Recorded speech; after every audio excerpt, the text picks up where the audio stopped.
بسم الله الرحمن الرحيم. الحمد لله رب العالمين، والعاقبة للمتقين ولا عدوان إلا على الظالمين، وأشهد أن لا إله إلا الله ولي الصالحين، وأشهد أن سيدنا محمدا خاتم الأنبياء وإمام المرسلين وعلى آله وصحابته أجمعين. Mandugu zangu Waislamu, tunaendelea na ile visa vyetu vya mtume. Leo tumefika kikomo ya historia ya mtume Nuh alayhi salam. Mwenyezi Mungu Subhanahu wa Ta'ala alimwambia mtume Nuh, wa uhiya ila Nuhin annahu lan yu'mina min qawmika illa man qad aman fala tabta'is bima kanu yaf'alun. Allahu Akbar. Mtume Nuh alayhi salam, Mwenyezi Mungu Subhanahu wa Ta'ala alimwambia ndani ya Qur'an ya kwamba tumekufunulia ewe Nuh ya kwamba kutoka leo hakuna katika watu wako watakuamini tena, ambaye wataamini katika hii dini ila wale ambaye walikwisha amini.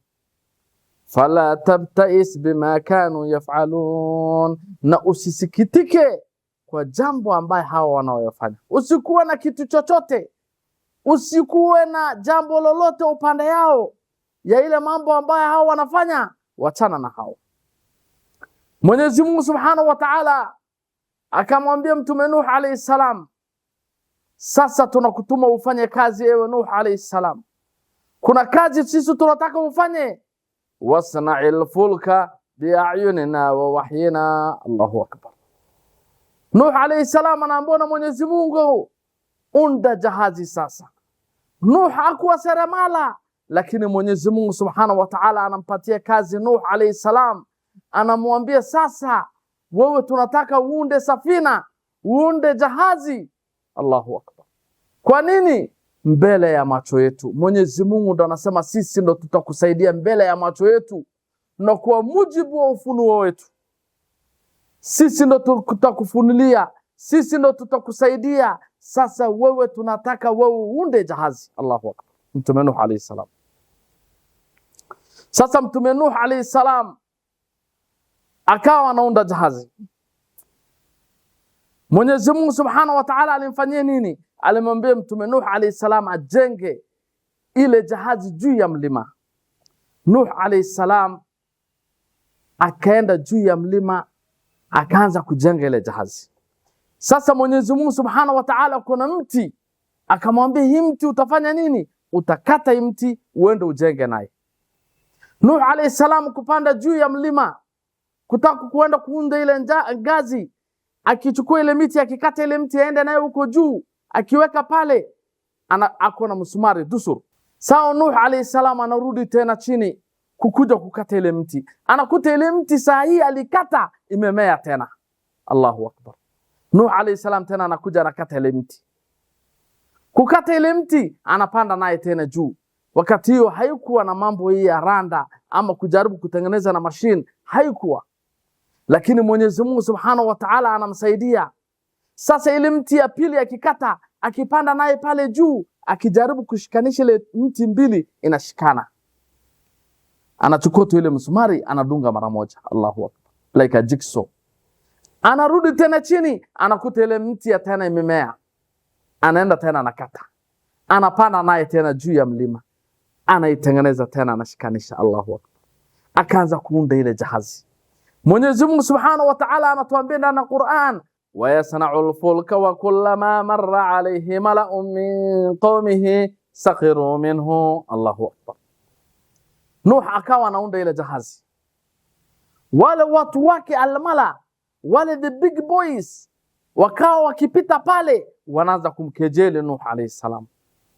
Wanaanza kumwambia Nuh alayhi salam, asirta najaran ba'da an kunta nabiyya. Ewe Nuh, umeanza kuwa saramala baada ya kuwa mtume. Sasa mbeleni ulikuwa mtume, unatuambia tumuogope Mwenyezi Mungu mmoja. Sasa umerudi sasa umeanza kuwa saramala. Allahu Akbar. Nuh alayhi salam wanaanza kumkejeli. Wanamwambia Nuh, wacha tukuambie ukweli. Wewe kuliko uunde meli, uunde hii jahazi juu ya mlima hapa, hakuna sea karibu yetu, hakuna ocean karibu yetu, hakuna maji karibu yetu. Tunakupatia advice, si uende katika sea pale uunde hiyo jahazi kuliko unaunda hapa, kwani kuna jini atakuja kukubebea kutoka hapa akupelekee mpaka kwa baharini. Nuh, wewe ni mjinga kiasi gani? Allahu akbar. Wanamjia Nuh, naambia wewe ni mjinga. Nuh alayhi salam akamwambia nini? Qala in taskaru minna fa inna naskaru minkum kama taskarun. Allahu akbar.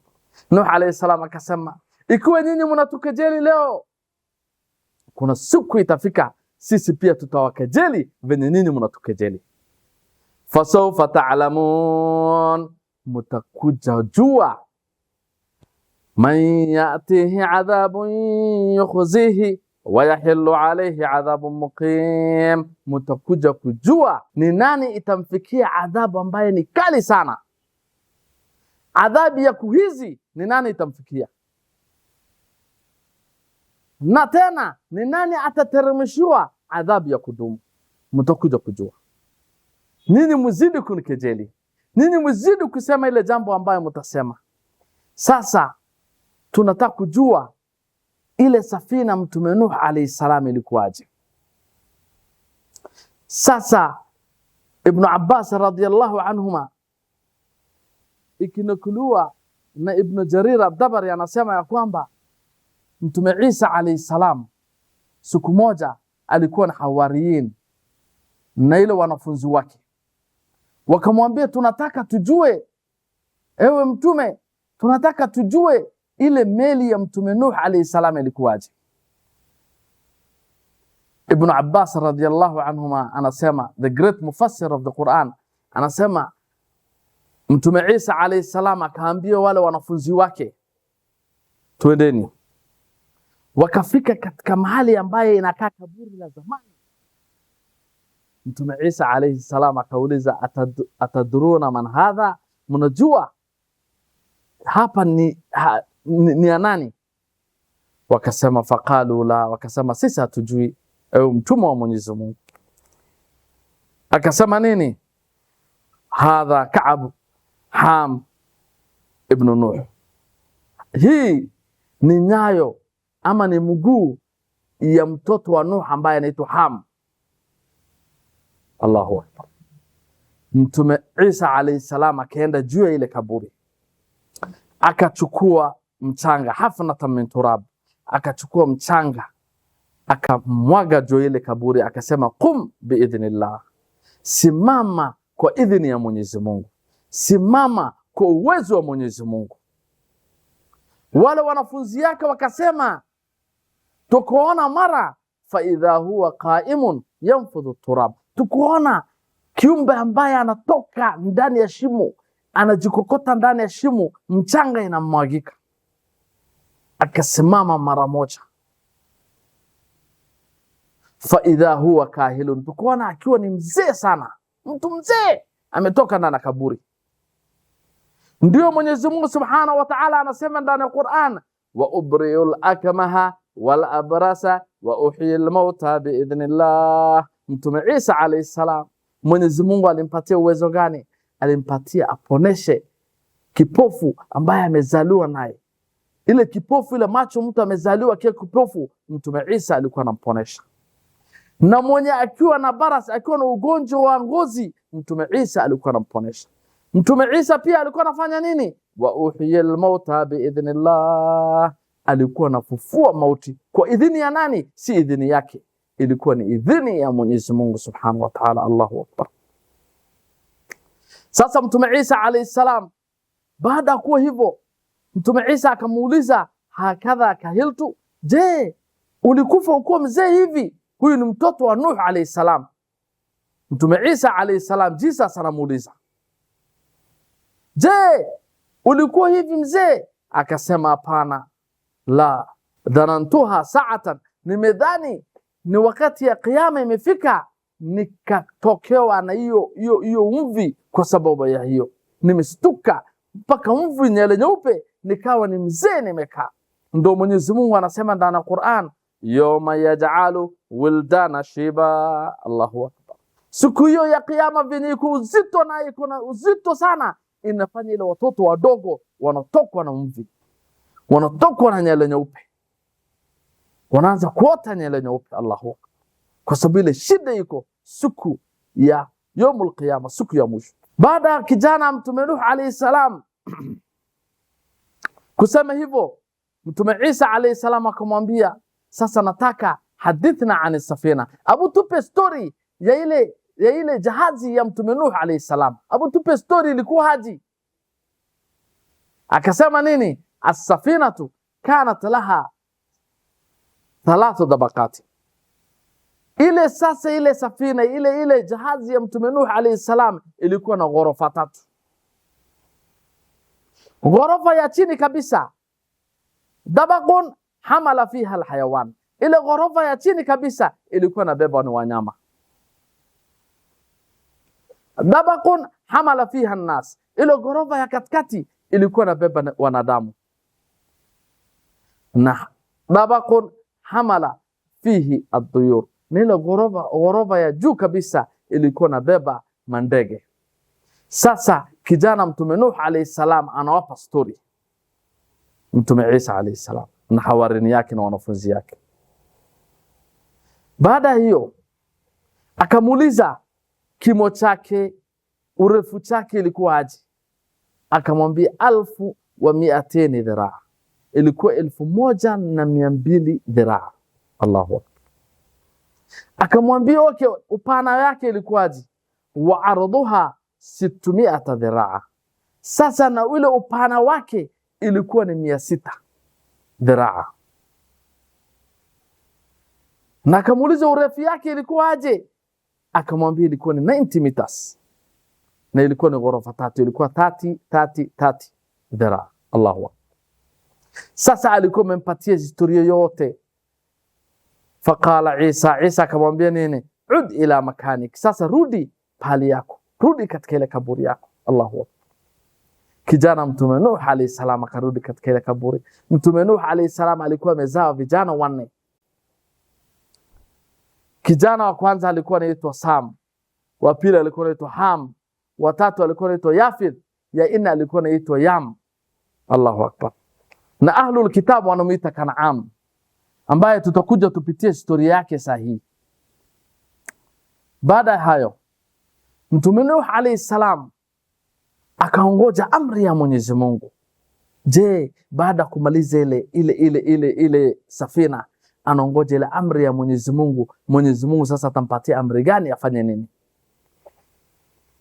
Sasa Mwenyezi Mungu alimamrisha, alimwambia wakati ile itafika, maji itaanza kutoka chini. Mwenyezi Mungu anamwambia ndani ya Qur'an, wakati hiyo sasa ndo utaanza kupakia watu haji.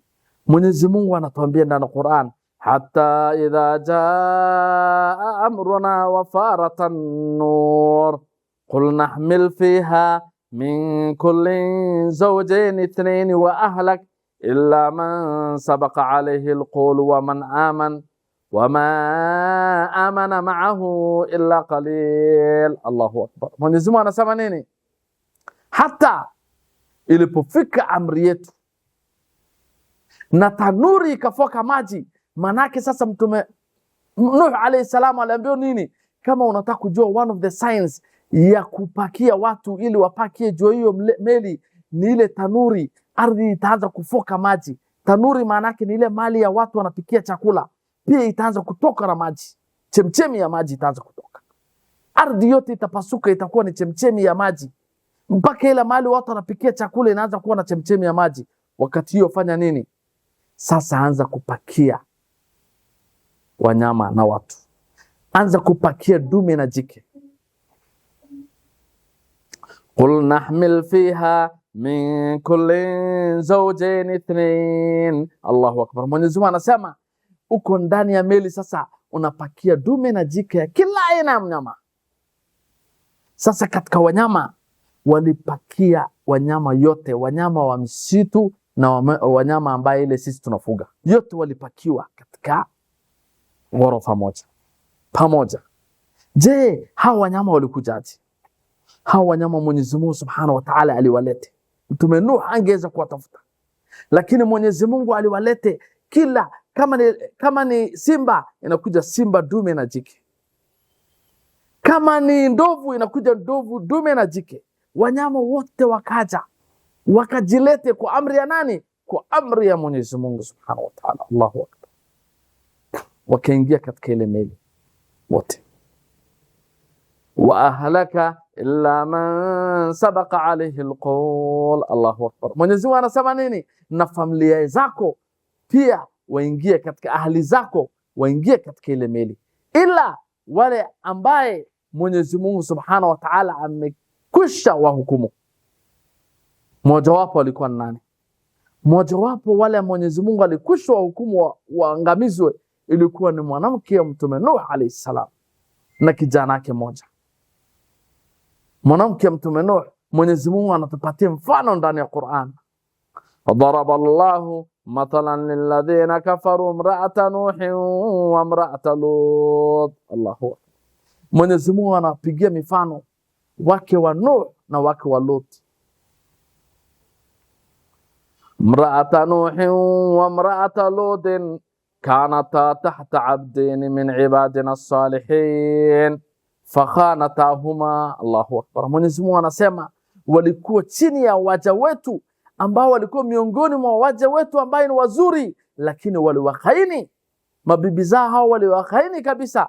Falam yughniya anhuma min Allahi shay'a wa qila dkhula an-nar ma'a ad-dakhilin. Mwenyezi Mungu anasema haikuwasaidia kitu yote kuwa na bwana wao walikuwa ni watu ambao ni wema kabisa, haikuwasaidia ama haikuwasaidia kitu yote kwa sababu waliwakhaini. Na Mwenyezi Mungu akasema nini? Ikasemwa kwao, ingieni katika motoni pamoja na wale ambao wanaingia katika moto. Allahu Akbar. Bibi ya Mtume Nuh alayhi salam, je, mpaka bibi yako anaenda against yako, mpaka bibi yako anakukaini? Mtume Nuh alikuwa na subra saizi hiyo, pia na kijana wake mmoja. Tutakuja tusikie historia yake sahihi. Mwenyezi Mungu tena anasema nini? Waman amana. Sasa pakia ndani ile jahazi wale ambao walikuamini. Mwenyezi Mungu anasema nini? Wama amana ma'ahu illa qalil. Allahu Akbar. Hawakuwa wengi, walikuwa chache tu wale ambaye walikuwa maamini pamoja na Nuh alayhi salam. Hawakuamini na Nuh alayhi salam ila ni wachache tu. Ibn Abbas radiyallahu anhu anasema ya kwamba wale watu ambao walimwamini Mtume Nuh walikuwa ni watu 80, wakiwa hata na wake zao pamoja. Watu 80 peke yake ndio waliamini Mtume Nuh alayhi salam. Na riwaya nyingine inasema watu 11 peke yake walimwamini Mtume Nuh.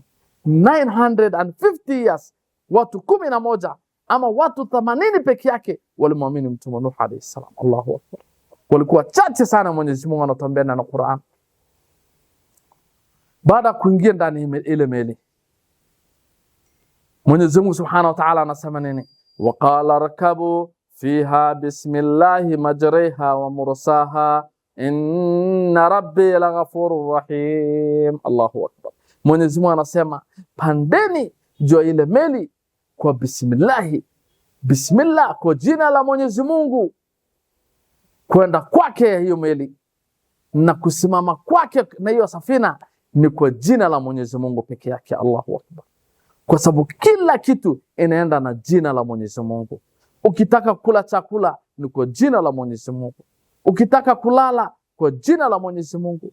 Ukitaka kuswali, kuanza kuswali unaanza na jina la Mwenyezi Mungu. Ukitaka kuingia na kwa gari yako kwa jina la Mwenyezi Mungu.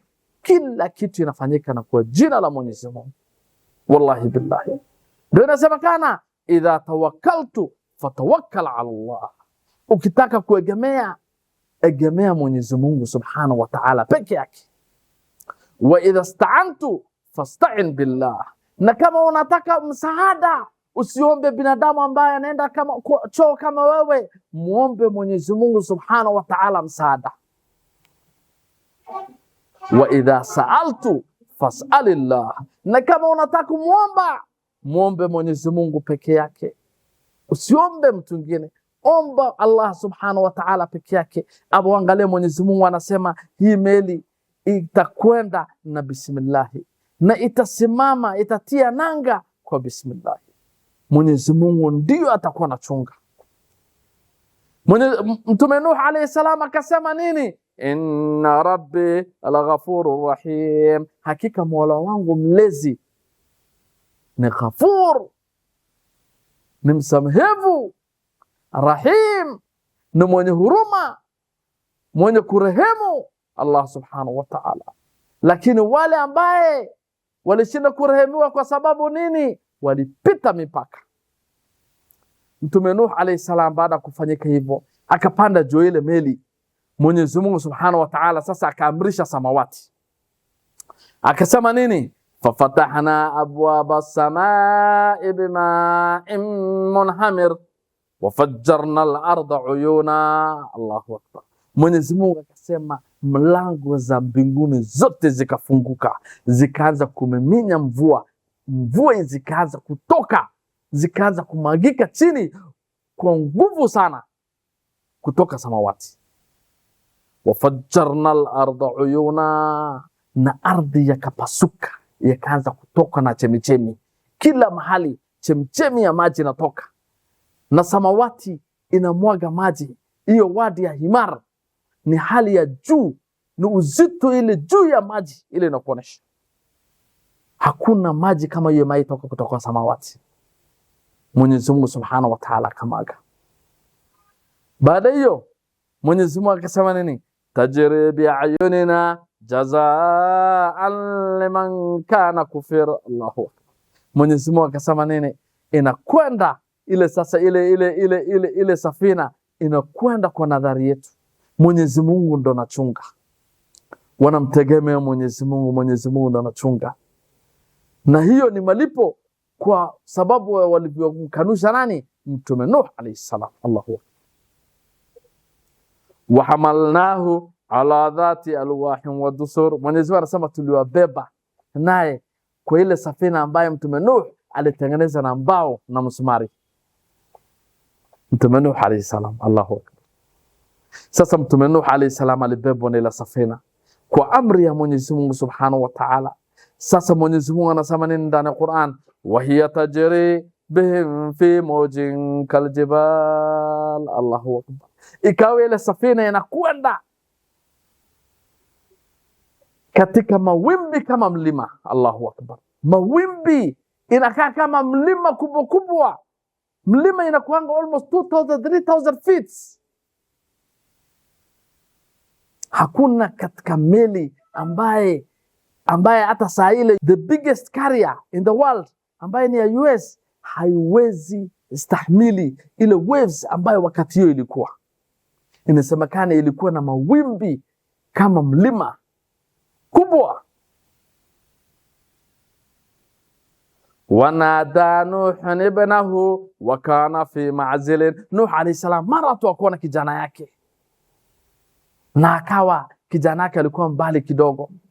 Ya bunayya arkam ma'ana wala takum ma'al kafirin. O mwana wangu, kuja panda na sisi pamoja katika hii jahazi, usiwe pamoja na wale ambao ni makafiri. Kuja panda na sisi. Kijana wangu kuja. Mtume Nuh alayhi salam alianza kuwa na huruma ile kijana yake, anamuona kijana yake kwa ndani ya maji. Kijana yake akamwambia nini Mtume Nuh? Qala saawi ila jabalin ya'simuni min alma. Allahu akbar. Akamwambia baba yangu, mimi nitakimbilia juu hiyo mlima ili nijilinde naye na maji. Lini umeisikia tufani imefika juu ya mlima? Haiwezekani. I'm a good mountain climber. Mimi nitapanda juu ya mlima mpaka huko juu kabisa, hii maji haiwezi nikaribia. Babake akamwambia nini? Qala la asima al-yawma min amri Allahi illa man rahim. Allahu akbar. Akamwambia kijanangu, wacha nikuambie ukweli, wallahi leo hakuna kitu chochote itakulinda na amri ya Mwenyezi Mungu ila yule Mwenyezi Mungu amemrehemu. Na huyo ako wapi? Ako juu ya hii jahazi, ako juu ya hii safina. Kijanangu, kuja panda juu ya hii safina, huwezi bahatika huko nje. Sasa Mtume Nuh alayhi salam na kijana wake wanasemezana, wanaambizana, وحال بينهما الموج فكان من المغرقين. الله أكبر. Mara tu ile mawimbi zikawatenganisha wawili, na kijana akawa miongoni mwa wale ambao wamezama. Allahu Akbar. Kijana ule akazama, akafa. Nuh alayhi salam, kijana akalienda hivyo ndani ya maji. Ardhi na samawati, Mwenyezi Mungu anasema nini? Faltaqal ma'u ala amrin qad qudir. Ile samawati na ardhi, ile maji ambayo ilikuwa natoka juu na ile maji ambayo ilikuwa natoka chini, yamekutana mahali ambayo Mwenyezi Mungu amekadiria. Dunia mzima imekuwa ni maji kutoka juu mpaka chini, lakini ile meli ya Mtume Nuh alayhi salam ni Mwenyezi Mungu ndo anachunga. Nuh sasa akamuita Mwenyezi Mungu, wanada Nuh rabbahu faqala rabbi inna ibni min ahli. Allahu Akbar. Nuh alayhi salam akamuita Allah subhanahu wa ta'ala, akasema ya Allah, mtoto wangu, mwanangu alikuwa miongoni mwa ahli yangu, alikuwa miongoni yangu ya Allah. Wa inna wa'daka alhaq wa anta ahkamul hakimin. Na ahadi yako ni ya ukweli kabisa ya Allah, ahadi yako ni ya haki kabisa ya Allah, na wewe ni mwenye haki wa wenye hukumu yote. Wenye ambayo wa kuhukumu, wewe ndo mwenye haki kabisa. You are the just ya Allah. Ya Allah, kijanangu ni blood of my blood ya Allah. Umenahidi ya kwamba ahli yangu watakuwa ndani ya hiyo meli ya Allah. Ya Allah, kijanangu niokolee kijanangu ya Allah. Mtume Nuh alayhi salam anasema hivyo. Mwenyezi Mungu akamjibu nini? Qala ya Nuh innahu laysa min ahlik innahu amalun ghayru salih. Allahu Akbar. Mwenyezi Mungu akamwambia, ewe Nuh, huyo si miongoni wa ahli yako ya Nuh, huyo si miongoni ya familia yako ya Nuh. Hakika huyo alikuwa na mwendo yake ilikuwa si mema, mwendo yake haikuwa mazuri. La tasalni ma laysa laka bihi ilmun inni a'idhuka an takuna min aljahilin. Nuh, usiniombe jambo ambayo wewe una elimu nalo. Na nakuwaidhi wewe Nuh, na kupatia mawaidha ya kwamba usikuwe miongoni mwa wale ambao ni wajinga. Nuh alayhi salam anaambiwa hivyo, mtume anaambiwa hivyo. Mtume Nuh alayhi salam, Nuh alayhi salam akasema, qala rabbi inni a'udhu bika an as'alaka ma laysa li bihi ilmun. Allahu Akbar. Ya Allah, najikinga kwako kwa kukuomba jambo ambaye sikuwa na elimu naye. Lakini ya Allah, wa illa taghfir li wa tarhamni akum min alkhasirin. Ya Allah, kama wewe utanisamehe ya Allah na utanirehemu ya Allah, nitakuwa miongoni mwa wale ambao wamekhasarika ya Allah. Ya Allah, sikuwa najua kijana Mtume Nuh alayhi salam alikuwa ni mpole, hakuwa anamuonesha baba yake ni mbaya, lakini alikuwa anaenda kwa wale makafiri, anarudi tena kwa baba yake, anaenda chini chini kwa wale makafiri, anarudi kwa baba yake. Baba yake hakuwa anajua, hakuwa na ilmu naye. Anasema ya Allah, nisamee. Ndio Mtume Muhammad sallallahu alaihi wasallam walimkujia katika wakati yake Mtume Muhammad sallallahu alaihi wasallam, kuna msichana ambaye katika Quraysh, katika kabila ambaye tukufu aliba, ikasemekana atakatwa mkono. Wale wakubwa ile kabila yake wakamkujia Mtume Muhammad sallallahu alaihi wasallam, wakamwambia ya Rasulullah, huyu msichana amezaliwa na kabila ambaye ni tukufu katika Quraysh, ya Rasulullah, atakatwa aje mkono ya Rasulullah, tunaomba msamehe, huyu ametoka katika kabila ambaye ni sharifa, ni mtukufu sana ya Rasulullah. Rasul sallallahu alaihi wasallam akasema nini? Waymullah law saraqat Fatimatu binti laqada'at Muhammadin yada. Allahu Akbar. Rasulullah uso wake ikabadilika, akaapa kwa jina Mwenyezi Mungu, akasema wallahi, kama msichana yangu ambaye ni Fatima angekuwa ameiba na akiwa kwa hapo, wallahi Muhammad ni mimi sasa ningemkata mkono msichana yangu. Kama ingekuwa tena msichana wangu, wachana na hii kabila ambayo mnasema iko na utukufu. Sasa katika dini haingii mchezo. Huwezi kuja kusema baba yangu ni shehe ati mimi nitaingia janna. Mtume Nuh alayhi salam, muangalia alikuwa ni mtume, lakini kijana yake ameenda motoni. Huwezi sema baba yangu amejenga misikiti mingi, amefanya jambo mzuri, nitaingia janna pamoja naye, wacha mimi nifanye mabaya. Wallahi itawezekana. Mtume Nuh alayhi salam alikuwa ni mtume, lakini kijana yake yako wapi? Mwenyezi Mungu Subhanahu wa Ta'ala anasema ndani ya Qur'an, fa idha stawaita anta wa man ma'aka 'ala al-fulki faqul alhamdulillahi alladhi najjana min al-qawmi adh-dhalimin.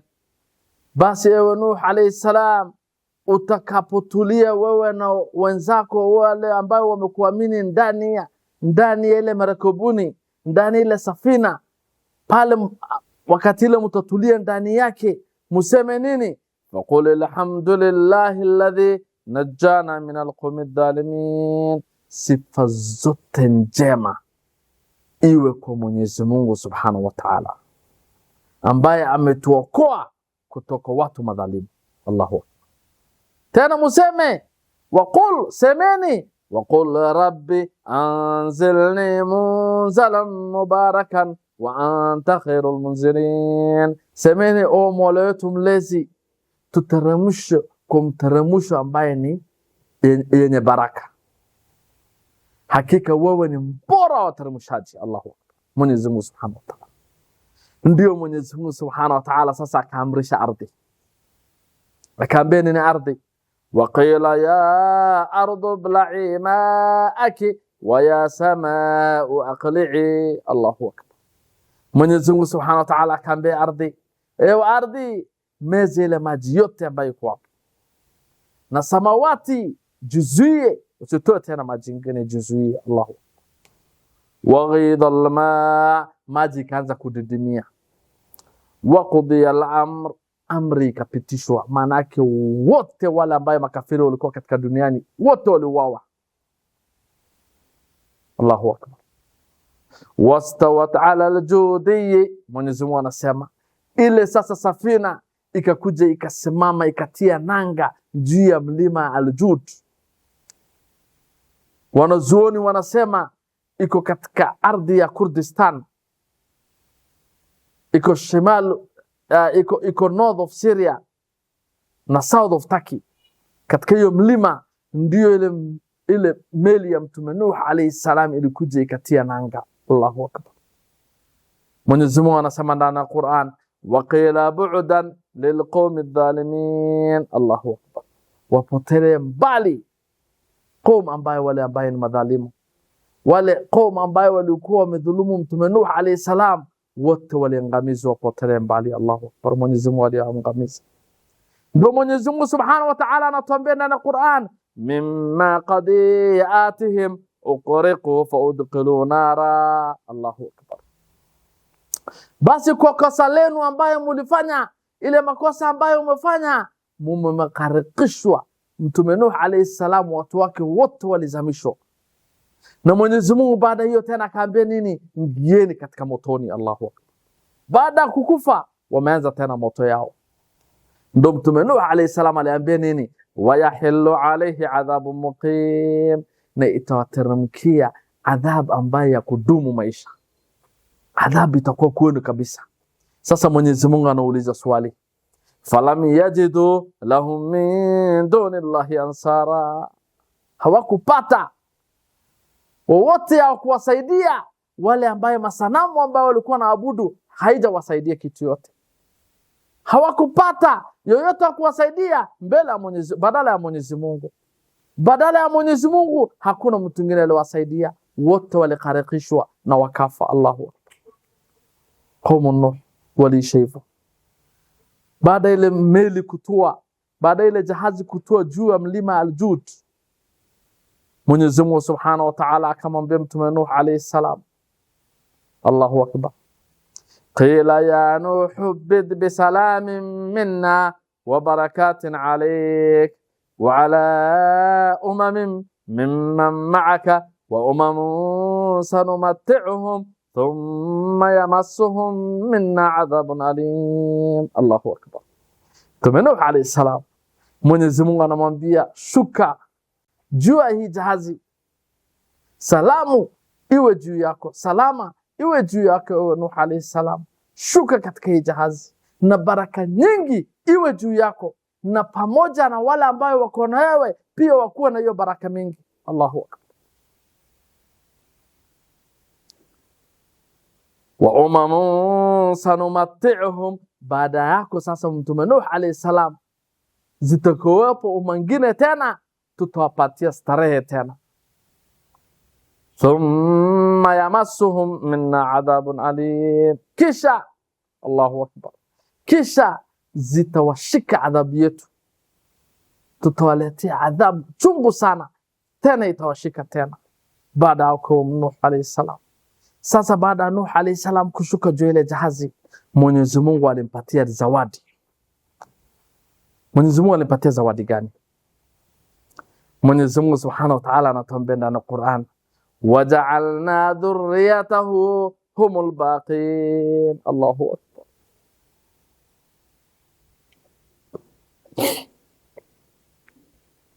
Mwenyezi Mungu Subhanahu wa Ta'ala anamwambia Nuh alayhi salam, tumekujalia dhuria yako, watoto wako peke yake wakuwa ambayo wale watu ambayo watabaki, wale watu 80 ambayo walikuwa na juu ile meli hawakupata tena watoto, wote wakawa watu ambaye hawazai.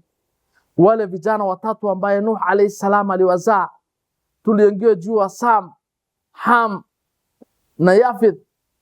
Ule wa inna alikuwa ito Yam ambaye amekharishwa. Hao watatu ndio Mwenyezi Mungu Subhanahu wa Ta'ala aliwapatia watoto.